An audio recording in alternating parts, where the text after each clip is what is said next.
Саламатсыздар ма балалар? Бүгінгі біздің өтетін сабағымыз жануарлар суды қалай ішеді. Ал алдымен балалар, мен сендерді 3 топқа бөліп аламын. Сендерді 3 топқа бөлемін. Бірінші толқын тобы, екінші теңіз тобы, үшінші тамшы тобы. Сендерді 3 топқа бөліп алым, я? 3 топқа бөлдім сендерді балалар. Сабақтың мақсаты шығарманың мазмұнына құрастырған жоспар бойынша немесе өз сөзімен толық таңдауына қарай мазмұндау. Сабақты 5-ті ережесімен бастаймын. 5-ті ережесінде бірінші тәртіп, екінші талап, үшінші тыныштық, төртінші тазалық, бесінші татулық. Осы бойынша сабағымызды бастаймыз.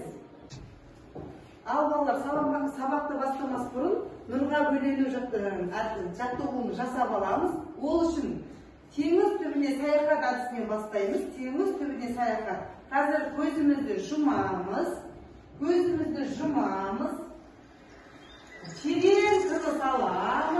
Терең тыныс аламыз.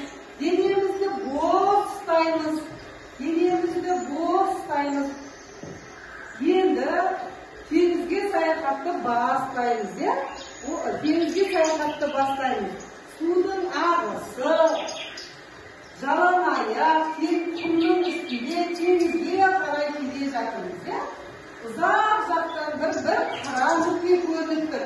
Қара нүкте жақындаған сайын оның не екенін байқадық. Ол дельфин екен. Дельфин судың жағасына келіп, сендерді теңіз асты саяхатына алып кетуге келді. Жайлап дельфиннің үстіне мініп, теңіз саяхатын бастауға дайындаламыз. Жаймен дельфинге мініп, теңіз астына жол тарттық балалар. Теңіз астына түстік. Жап-жасыл желкелер, неше түрлі балықтар, неше түрлі сегіз аяқтар, енің шуы, балықтың шылбыры, теңіздің шуы естіліп жатыр ма балалар? Енді содан ары қарай барлық нәрсені жаттап аламыз. Табиғаты қандай, теңіз асты балықтар қалай, судың түбінде не болып жатыр? Солдағы оймен, солдағы сезіммен, ғажап сезімнің бәрін есімізде сақтап, дельфин қайтуға жолға шығады. Дельфин жолға шықты. Ал жолда дельфин жолға шығып, теңіз бетіне шығып жатырсыздар. Теңіз бетіне шығып, дельфин сендерді жағалауға алып келді. Дельфиннен түсіп, дельфинге рахметтерімді айтып, теңіз асты саяхатына апарғаны үшін, дельфинге рахметтерімді айтып, теңіздің жағалауына келіп, қандай сезім алғандарыңды еске түсіріп, көзімізді ашамыз. Қандай сезім, қандай ой, қандай не кештіңдер? Теңіз асты саяхатынан ұянып, қандай сезім кешкенімізді есімізге түсіре отырып, бүгінгі сабағымызды бастаймыз. Су сағасы бұлақ, сөз сағасы құлақ дейді.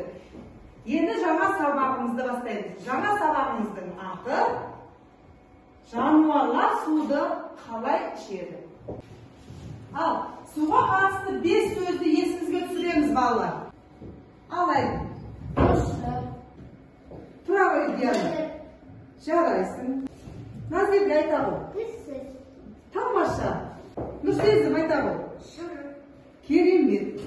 Суға қатысты 5 сөз елестетейік. Біріншісі өзен, екіншісі құбырдағы су, үшіншісі толқын, төртіншісі жаңбыр, бесіншісі су бұрқағы.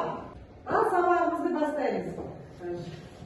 Жануарлар суды қалай ішеді? Жылқы жан-жағына елеңдеп, үзіп ішеді. Тұнық суға тереңдеп, жүзіп ішеді. Себебі не сондағы тым талғампаз болғаны? Екінші қой. Бас алмастан сіміріп, демде қанып алады. Томпан жүгіріп, өріске ұзап барады. Себебі не сондағы адал момын болғаны. Түйе ұзын мойын қашыққан, бұрын тұрып ішеді. Асық мені асықпа, тұрып ішеді. Себебі не сондағы сабырлы нық болғаны. Ешкі қойлар менен таласып, иық тасып ішеді. Әркімге бір жанасып, тиіп қашып ішеді. Себебі не сондағы ұшып қонба болғаны. Сиыр қара мұның айласын байқап ішеді. Шақырап мүйіз дәу басын шайқап ішеді. Себебі не сондағы сәл мазамдау болғаны. Ит шашы растап шығымдап, жалап ішеді. Жан жағына ұрылдап, қарап ішеді. Себебі не сондағы тым қызғаншақ болғаны. Мысық көзін жұмып көлгірсіп, жалап ішеді. Бәрін өзі білгірсіп, санап ішеді. Себебі не сондағы сонша сараң болғаны. Ал балалар, сабағымызды жайлау композициясы арқылы қорытындылаймыз. Күнде шуақты болсын. Таудай биік болсын. Таудай көрікті болсын. Бұлақтай таза болсын. Көктей көңіле берсін. Көктей құлпыра берсін.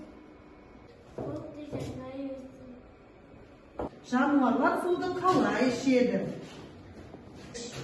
Түйе суды қалай ішеді? Қой суды қалай ішеді?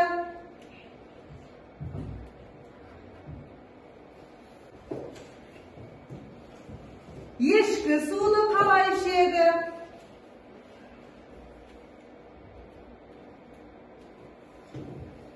Сиыр суды қалай ішеді? Жылқы сүйер, баласын құлыным деп, тұлпар болып жүгірер жылғыным деп. Қой сүйеді баласын қорқытым деп, ештеңені білмейтін ғұмырым деп. Түйе сүйеді баласын боташын деп, жәудіреген көрген тұташын деп. Ешкі сүйер баласын құлағым деп, тастан тасқа сүйілген шылағым деп. Сиыр сүйеді баласын торпағым деп, қараңғыда баспаған қорқағым деп. Ал оқушылар, енді төлдердің пірлерін атаймыз, төлдердің пірлерін атаймыз. Жылқының атасы қамбар ата. Жарайсың. Сиырдың атасы зерді баба. Жарайсың, өте дұрыс. Түйе атасы ойсыз қара. Өте дұрыс. Қой атасы шопан ата. Жарайсың. Ешкі атасы сексек ата. Жарайсың, өте керемет балалы. Ал балалар, енді сабақтың соңына келді. Сабақтың соңында сендерді бағалаймыз. Санжарға 10 балл сабаққа жақсы қатысты. Әлиге 10 балл. Әлияға 7 балл. Ерасынға 8 балл. Рамазанға 6 балл. Ал бұл жерде екінші теңіз тобында Інжуге 9 балл, Көркемге 10 балл, Дианаға 6 балл, Нұрсезімге 8 балл деген балл қойды. Ал үшінші тамшы тобына Назергеге 9 балл, Әділжанға 10 балл, Ағдидарға 6 балл. Ал балалар, осымен сабағымыз аяқталды.